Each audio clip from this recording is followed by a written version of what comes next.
கனிவின் கரம் Christian Tamil viewers அனைவருக்கும் இயேசுவின் நாமத்தினாலே அன்பின் வாழ்த்துக்கள். இப்பொழுது ஒரு வீடியோ பார்க்க போகிறோம். வீடியோ பார்க்கலாம், பிறகு வீடியோ பற்றி பேசலாம். வாங்க வீடியோக்குள்ளே போகலாம். வழியை கர்த்தருக்கு ஒப்புவித்து அவர் மேல் நம்பிக்கையாயிரு, அவர் காரியத்தை வாய்க்க பண்ணுவார்.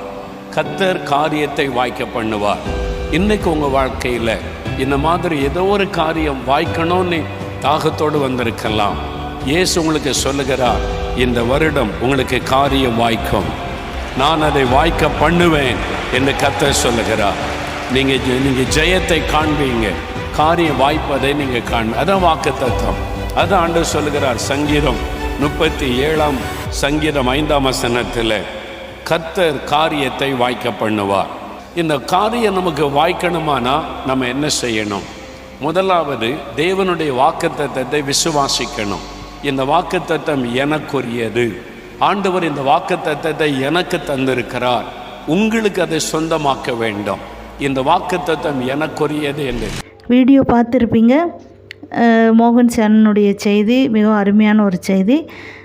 உன் வழியை கர்த்தருக்கு ஒப்புவித்து அவர் மேல் நம்பிக்கையாயிரு, அவரே காரியத்தை வாய்க்க பண்ணுவார். உங்கள் காரியம் எதுவானாலும் அதை கர்த்தருக்கு நீங்கள் ஒப்பு கொடுத்து அவர் சமூகத்தில் நீங்கள் எல்லாவற்றையும் ஒப்பு கொடுத்து நீங்கள் காத்திருக்கும் பொழுது கர்த்தர் உங்கள் காரியத்தை வாய்க்க பண்ணுவார். உங்கள் காரியம் எல்லாவற்றிலும் ஒரு ஜெயம் வரணும்னா நீங்கள் அவர் மேல் நம்பிக்கையாக இருக்கணும். நீங்கள் நம்பிக்கையாக இருக்கும் பொழுது மட்டும்தான் கர்த்தர் உங்கள் காரியத்தை வாய்க்க பண்ணுவார்.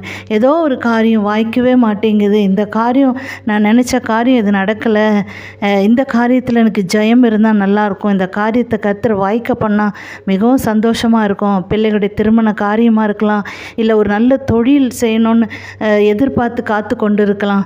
எவ்வளோ முயற்சி செய்கிறேன், ஆனால் இந்த காரியத்தில் எனக்கு ஜெயம் இல்லை, இந்த காரியம் மாத்திரம் வாய்க்க மாட்டேங்குது, நான் நினைக்காததெல்லாம் எனக்கு செட் ஆகுது, காரியம் வாய்க்குது, ஆனால் இந்த காரியத்தில் எனக்கு ஜெயம் இருந்தால் ரொம்ப நல்லாயிருக்கும்னு சொல்லி ஏதோ ஒரு காரியத்துக்காக நீங்கள் ஜெபித்து கொண்டு இருக்கலாம். அந்த காரியத்தில் தேவன் உங்களுக்கு அற்புதம் செய்வார். நீங்கள் என்ன பண்ணணும்னா கர்த்தரை நம்புங்க, முழு மனசோட அவரை நம்புங்க. ஏன்னா வேதம் சொல்லுகிறது அவர் தான் வழி, சத்தியம், ஜீவன், அவரே வழியாக இருக்கிறார். நீங்கள் செய்ய போகிற காரியத்தெல்லாம் அவருடைய கரத்தில் ஒப்பு கொடுத்து, அப்பா நான் உங்களை நம்பி இருக்கிறேன், இந்த காரியத்தில் எனக்கு ஒரு ஜெயத்தை கொடுங்க, என் காரியத்தை வாய்க்க பண்ணுங்க அப்படின்னு சொல்லி நீங்கள் அவரிடத்துல ஜெபிக்கும் பொழுது ஆண்டவர் உங்களுக்கு ஒரு அற்புதத்தை செய்ய வல்லமை உள்ளவராக இருக்கிறார். உங்கள் வழியை அவர்கிட்ட முழுவதுமாக ஒப்பு கொடுத்துருங்க, அவரையே சார்ந்து கொள்ளுங்க. உங்கள் சுய புத்தியின் மேலே சாயாத நீங்கள் இதை நம்ம செய்வோம், இது பண்ணால் நம்ம வழி வாய்க்கும் அப்படின்னு நினச்சி நீங்கள் எந்த ஒரு காரியத்தையும் செய்யாதீங்க. முழுவதுமாக அப்பா விட்ட ஏசப்பா கிட்ட உங்கள் காரியத்தை ஒப்பு கொடுத்துருங்க. அப்பா இந்த காரியத்தில் நீங்கள் மாத்திரம்தான் எனக்கு ஒரு அதிசயத்தை செய்ய முடியும், உங்களால் தான் இது நடக்கும்னு சொல்லி முழுமையாக அவரை நம்பும் பொழுது நிச்சயமாகவே கர்த்தர் அந்த காரியத்தில் ஒரு பெரிய அற்புதத்தை செய்து உங்களை ஆச்சரியமாக கர்த்தர் நடத்துவார். நீங்கள் எதுக்குமே பயப்பட வேண்டிய அவசியம் இல்லை. அது உங்கள் தொழிலாக இருக்கலாம், வியாபாரமாக இருக்கலாம், திருமண காரியமாக இருக்கலாம், பிள்ளைகளுடைய படிப்பு காரியமாக இருக்கலாம், இல்லை கோர்ட்டு கேஸ், எந்த காரியமாக இருந்தாலும் எல்லாவற்றையும் கர்த்தரிடத்தில் ஒப்பு கொடுத்து உங்கள் வழிகளெல்லாம் ஒப்பு கொடுத்துருங்க. கொடுத்து நீங்கள் ஜெபிக்கும் பொழுது கர்த்தர் ஒரு அதிசயத்தை செய்து உங்களை மகிழ பண்ணுவார். வீடியோ ஃபுல்லாக பார்த்துருப்பீங்க. இந்த செய்தி உங்களுக்கு மிகுந்த பிரயோஜனமாக இருந்திருக்கும்னு நாங்கள் நம்புகிறோம்.